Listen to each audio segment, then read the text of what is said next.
Hello students. Part 1 students and psychology के सभी students के लिए ये वीडियो इम्पॉर्टेंट होना चाहिए, क्योंकि मोटिवेशन एक ऐसा चैप्टर है जो लगभग सभी स्टूडेंट्स को पढ़ना है। और आज हम लोग इस वीडियो में उसी पर बात करेंगे। मोटिवेशन हिंदी में जिसको अभिप्रेरणा कहते हैं, और इसके बगैर अभिप्रेरणा या बहुत सारे अभिप्रेरक होते हैं और इसके बगैर हमारा काम नहीं चलता है। कोई भी क्रिया करनी है तो उसमें अगर हम मोटिवेटेड हैं तो ही कर पाते हैं, नहीं तो हमारा किया जाना बहुत मुश्किल हो जाएगा। बल्कि मैं अगर कहूँ बहुत सीधे स्पष्ट शब्दों में तो नामुमकिन है। इसको अगर ऑफिशियल भाषा में बात करें या मतलब एक साइकोलॉजी के शब्दों में अगर इसको कहें तो ये एक मनोशारीरिक प्रक्रिया है। अभिप्रेरणा मनोशारीरिक प्रक्रिया है और जो प्राणी को विशेष प्रकार से की क्रियाएं उत्पन्न करने के लिए बाध्य करती हैं या उत्पन्न कराती हैं, या मोटिवेशन के कारण ही प्राणी कोई क्रिया करता है। एक शब्द बहुत स्पष्ट है कि अगर मोटिवेशन को जीरो कर दें तो क्रियाएं, मनुष्य की क्रियाएं जो हैं वो जीरो हो जाएंगी। वो नहीं कर पाएगा, कुछ भी नहीं कर पाएगा। जो भी क्रियाएं करता है मनुष्य, दूसरा पॉइंट जो इसका है मोटिवेशन के लिए, वो क्रियाओं को लक्ष्य से सीधा मिलाता है, लक्ष्य की ओर ले जाता है, संबंधित करता है और उस समय तक बनाए रखता है। मोटिवेशन क्रियाओं को उस समय तक बनाए रखता है जब तक कि लक्ष्य की प्राप्ति नहीं हो जाती है, और प्राप्त नहीं हो जाता है। तो मोटिवेशन ओवरऑल अगर हम देखें तो ये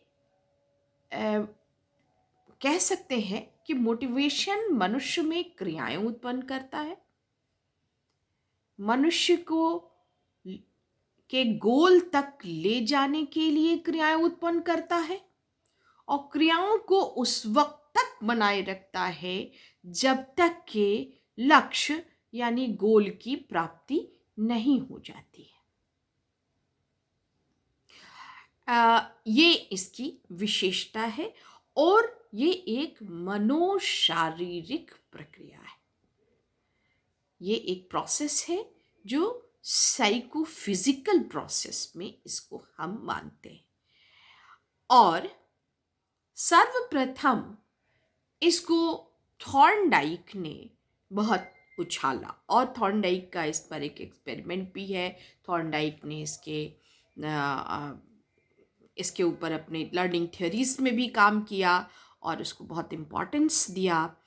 तो motivation is a very important factor, psychophysical factor, which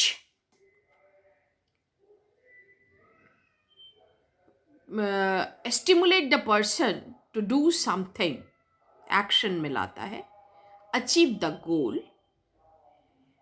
and क्रियाओं को उस वक्त तक बनाए रखता है जब तक कि आप अचीव नहीं कर लेते। क्या अचीव नहीं कर लेते? गोल नहीं अचीव कर लेते। थॉर्नडाइक ने मोटिवेशन को बहुत ही इम्पॉर्टेंट माना लर्निंग के लिए, और उसी आधार पर उन्होंने लॉ ऑफ इफेक्ट का प्रतिपादन भी किया। ये बहुत इम्पॉर्टेंट बात है, और प्रतिपादन किया और इस बात का दावा किया कि सभी प्रकार की लर्निंग में मूलतः जो उसके जड़ में होता है वो मोटिवेशन ही होता है। अगर हम मोटिवेटेड नहीं हैं किसी भी चीज़ को सीखने के लिए तो हम नहीं सीखेंगे, लर्निंग नहीं हो सकती है। तो मूल में किसी भी चीज़ के हमारा लर्निंग ही होता है। पैवलव ने भी इसको अपने, यानी हम सभी लर्निंग थ्योरिस्ट की बात कर रहे हैं यहाँ पे। जो हमारा प्रश्न है वो ये कि importance of motivation in learning, role of motivation in learning, ये भी कह सकते हैं role of motivation and importance of motivation in learning.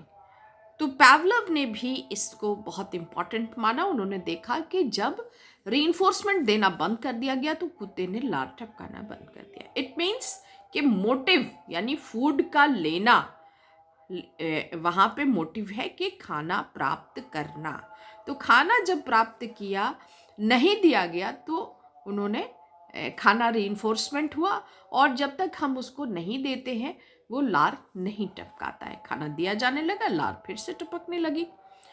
तो ये सारी चीज़ें जो हैं आपको मोटिवेशन के अंदर आती हैं, और लर्निंग के लिए मोटिवेशन के बहुत इम्पॉर्टेंट माना गया और प्रयोगों से ये सिद्ध भी हुआ। अच्छा, अब यहाँ पे हमको देखना है कि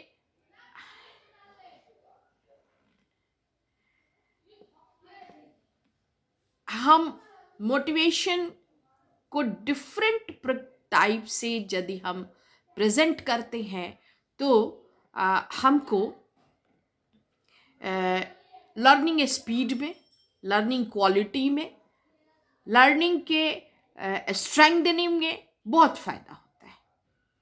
ये भी चीज़ देखी गई कि मोटिवेशनल जो फैक्टर है, जैसे फूड है, जैसे बिल्ली का खाना बाहर आने का, तो उसको अगर हम डिफरेंट टाइप से presentation, different types of presentation जब करते हैं तो हमारी learning speed, learning quality and strength, ये सब के सब उससे प्रभावित होते हैं। यानी थोड़ा बहुत हेर फेर करके अगर हम प्रेजेंटेशन ऑफ रीइंफोर्समेंट अगर करते हैं तो हमारा बहुत बड़ा, so motivation is very important.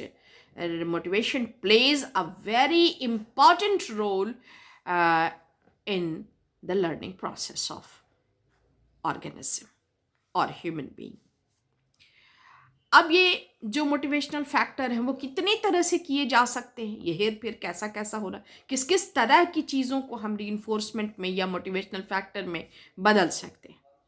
तो ये है कि वर्बल प्रेज यानी प्रूफ जिसको कहते हैं, प्रशंसा और निंदा। कुछ बच्चे निंदा से बचने के लिए सीखते हैं और कुछ बच्चे प्रेज पाने के लिए। ये बच्चों की बात नहीं है, प्रेज तो हर किसी को अच्छा लगता है, आपकी तारीफ हो तो हर किसी को पसंद आता है, तारीफ तो हर किसी को पसंद आती है। ये तो बात है कि लोग मेरे वर्क को ख़राब ना कहें, इसके लिए आदमी बहुत मेहनत करता है और उस चोटी तक पहुंचने की कोशिश करता है कि वहाँ पे किसी तरह का कोई कमी ना रह जाए, कहीं पे हम कमज़ोर ना पड़े, और लोगों के लिए जो भी काम हमने किया है वो अप्रिशिएट किया जाए। तो एप्रिसिएशन वर्बल होता है, और पहला जो हमारा है well done, you are doing good, तो ये एक चीज़ है। इसको हम डिटेल में बाद में बताएंगे। इस वीडियो में हम आपको सिर्फ कुछ पॉइंट्स बोल रहे हैं, इसको आप अपनी कॉपी में ज़रूर लिखिए और याद कीजिए। दूसरा जो है, एक तो ज़बान से कहते हैं हम, वर्बल कहते हैं, दूसरा है कि मॉनेटरी रिवार्ड। मॉनेटरी रिवार्ड यानी पैसा देना, मौद्रिक मुद्रा में जो हम देते हैं, तो वो भी रिवार्ड एक बहुत कामगार होता है, बहुत ज़्यादा इम्पोर्टेंस होता है। कंपटीशन, आप डिफरेंट कंपटीशन में आते हैं, I am better than you, ये प्रूफ करने की कोशिश करते हैं, and you are inferior, I am better, ये चीज़ जो है ये कंपटीशन से आती है। कंपटीशन ही तक रहना चाहिए, वहाँ पे कहीं राइवलरी अगर आ जाती है तो फिर दिक्कत आने लगती है। थॉर्नडाइक ने एक और पॉइंट कहा, नॉलेज ऑफ रिजल्ट, और वो आज के एग्जामिनेशंस में भी आते रहते हैं। आपका नॉलेज ऑफ रिजल्ट कितना आप जानते हैं, इसका रिजल्ट निकाला जाता है आपके एग्जामिनेशंस के रिजल्ट घोषित करने के बाद। और अगर नॉलेज ऑफ रिजल्ट ना दिया जाए, एग्जामिनेशन रिजल्ट ना निकाला जाए, इस पर उनका एक उन्होंने एक प्रयोग भी किया जिसको नॉलेज ऑफ रिजल्ट प्रयोग कहते हैं, ज़ाइगार्निक इफेक्ट कहते हैं। तो ये सारी चीज़ें उनकी हैं जो आगे आप पढ़ेंगे। तो और इंटेंशन टू लर्न, हम किसी भी चीज़ को ऐसा नहीं सीखते हैं कि इंटेंशन ना हो हमारी जो इंटेंशन कहते हैं हिंदी में इच्छा, इच्छा को मुझे किताब साथ रखनी पड़ती है क्योंकि मुझे हिंदी भी इसको ट्रांसलेट करना पड़ता है। तो इच्छा को इंटेंशनली आप सीखते हैं। आपको ये सब्जेक्ट पसंद आता है तो आप ये सीख लेते हैं, इसमें आप आगे से आगे करना चाहते हैं। अगर आपके पसंद का जो जिसकी इच्छा है वो अगर आपको सीखने को मिले तो आप बहुत अच्छा करते हैं और बहुत ज़्यादा आप उसमें पॉजिटिव गेन आपका होता है, लक्ष्य आपको प्राप्त होता है और ये बहुत ज़रूरी होता है। मनुष्य की लर्निंग में इंटेंशन बहुत वर्क करता है। पशुओं के लिए सिर्फ खाना पानी सोना, सिर्फ उनके मोटिव्स जो हैं, मोटिव्स कई प्रकार के हैं, आप मोटिवेशन चैप्टर में पढ़िएगा। तो बायोलॉजिकल नीड्स है जिसमें सेक्स और हंगर, थर्स्ट, सेक्स, स्लीप, बस इतना ही चाहिए। लेकिन मनुष्य को तो बहुत लंबी चीज़ चाहिए। होल लाइफ उसको स्टेटस क्वो चाहिए, उसको अच्छे मार्क्स चाहिए, उसको जॉब चाहिए, उसको सोशल रिगार्ड चाहिए, सोशल रिस्पॉन्सिबिलिटीज़ लेता है, वो डिफरेंट टाइप्स के टारगेट्स बनाता है।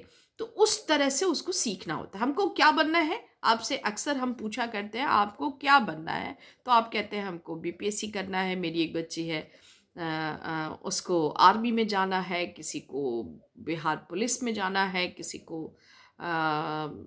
लेक्चरशिप करनी है। तो these are the things, these are the motivational factors जिसके लिए वो पढ़ रहे हैं।